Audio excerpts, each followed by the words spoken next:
तो आज जिस कहानी की हम बात करने वाले हैं ना, उसका टाइटल ही अपने आप में एक वार्निंग है। दिल लगाना मना था। मतलब कहानी के शुरू होने से भी पहले सिर्फ ये एक लाइन हमें सीधा उस कश्मकश में ले जाती है जो इस पूरी दास्तान की नींव है। ये कहानी एक ऐसी मोहब्बत की है जो वहीं की गई जहां इसकी सख्त मनाही थी।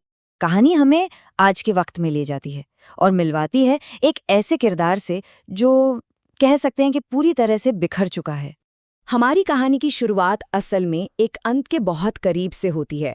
आज उस हादसे के ठीक 3 साल बाद पंकज अपनी टेबल पर ही सोया हुआ है जब उसके दोस्त सुजल का फोन बार बार बजता है। वो फोन की घंटी से उठता है और उसकी हालत देखकर कोई भी कह सकता है कि वो बहुत बहुत ही बुरे दौर से गुजर रहा है। सुजल पंकज को उसकी पीठ के दर्द के लिए अस्पताल ले आता है और यहीं पर एक और मिस्ट्री, एक और पहेली सामने आती है।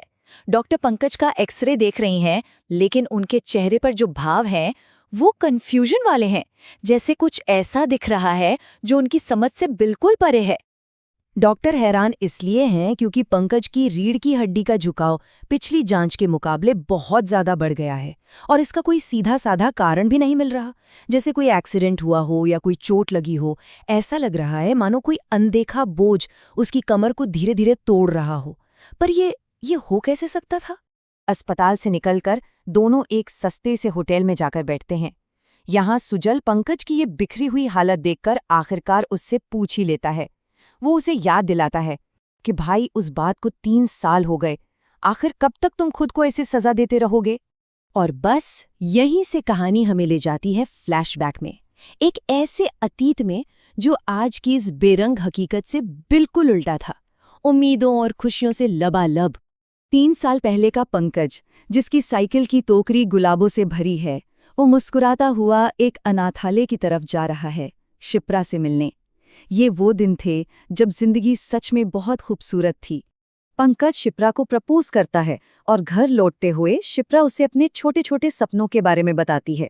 देखिए, उसकी ख्वाहिशें कोई बहुत बड़ी नहीं थीं, बस एक अच्छी नौकरी, एक अच्छा पार्टनर और एक छोटी सी फैमिली, बस लाइफ सेट। और जानते हैं, उनके सपनों का पहला हिस्सा पूरा भी हो जाता है। पंकज को नौकरी मिल जाती है। एक पल के लिए लगता है जैसे अब सब कुछ ठीक हो जाएगा, लेकिन किस्मत को शायद कुछ और ही मंजूर था। जैसे ही पंकज ये खुशखबरी देने के लिए शिप्रा को फोन करता है, उसे दूसरी तरफ से एक ऐसी खबर मिलती है जो उसकी पूरी दुनिया पल भर में बिखेर कर रख देती है। शिप्रा को ब्लड कैंसर है। इसके बाद के जो दिन थे वो अस्पताल के तकलीफदेह चक्रों में ही गुजरते हैं।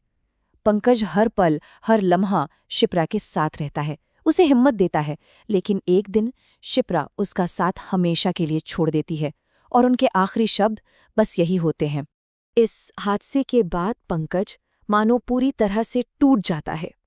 वो खुद को ख़त्म करने तक की कोशिश करता है, पर नाकाम रहता है। और इसी नाउमीदी में, इसी हताशा में वो एक ऐसा रास्ता चुनता है जो हकीकत से बहुत बहुत दूर था। पंकज को एक रहस्यमय आदमी मिलता है जो उसे एक गुड़िया देता है।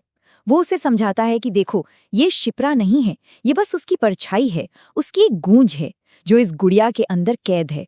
पर इस गुड़िया के साथ कुछ बहुत ही सख्त नियम भी आते हैं। उसे कभी भी अकेला नहीं छोड़ना है, और अगर कभी छूट भी जाए तो रात 1 बजे से 3 बजे के बीच घर वापस नहीं जाना, क्योंकि उस वक्त एक शैतानी आत्मा उस पर कब्जा कर लेती है।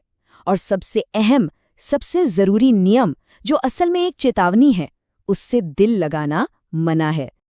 लेकिन अपने गम में डूबा पंकज इन सारी चेतावनियों को, इन सारे नियमों को नजरअंदाज कर देता है। वो उस धोखे को ही अपनी हकीकत बना लेता है। याद है वो सबसे जरूरी नियम कि रात 1 से 3 के बीच घर नहीं जाना है। और पंकज क्या कर रहा है? ठीक रात के 2:05 पर वो शिप्रा के उसी साये के साथ डांस कर रहा है, खुशी के वो कुछ पल चुराने के लिए। नियम तोड़ने का पहला नतीजा अगली सुबह ही सामने आ जाता है। पंकज की आंख फर्श पर खुलती है। वो पसीने से तरबतर है और उसकी गर्दन और सीने पर नाखूनों के अजीब निशान हैं। और वो गुड़िया, वो वापस अपनी कुर्सी पर बैठी हुई है। अब डर धीरे धीरे हकीकत बन रहा था। एक दिन पंकज को पानी में शिप्रा का अक्स दिखाई देता है। वो उसे गले लगाने जाता है, पर अचानक उसे एहसास होता है कि वो शिप्रा नहीं बल्कि वो गुड़िया है जिसे उसने कुर्सी पर छोड़ा था। ये पहली बार था जब गुड़िया अपनी जगह से खुद ब खुद हिली थी। इस खौफ के बावजूद पंकज आखिरकार उस धोखे के सामने, उस भ्रम के सामने हार मान लेता है। वो सारी चेतावनियों को भूल जाता है और खुद को पूरी तरह से उस साये के हवाले कर देता है। और अब हम कहानी के बिल्कुल अंत पर आ गए हैं। पंकज अपने कमरे में बैठा रो रहा है। उसके चारों तरफ पोलरॉइड तस्वीरें बिखरी हैं। उन तस्वीरों में वो उस साये के साथ है, एक ऐसा प्यार जो सिर्फ और सिर्फ एक भ्रम था। तभी उसकी नज़र ऊपर उठती है और कमरे के कोने में उसे वो साया अपने असली खौफनाक रूप में दिखाई देता है। एक शैतानी आत्मा जो एक छिपकली की तरह दीवार से चिपकी हुई है।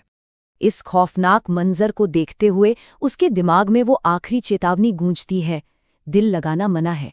लेकिन अब बहुत देर हो चुकी थी। वो आत्मा उस पर झपट्टा मारती है और उसकी रूह को खींचकर अपनी दुनिया में ले जाती है। तो ये कहानी हमें आखिर में एक बहुत गहरे सवाल के साथ छोड़ जाती है कि जब दुख, जब गम एक इतना खूबसूरत भ्रम बना दें जो जीने का एकमात्र सहारा लगने लगे, तो क्या उसे बनाए रखने के लिए चुकाई गई कोई भी कीमत वाकई बहुत ज्यादा होती है?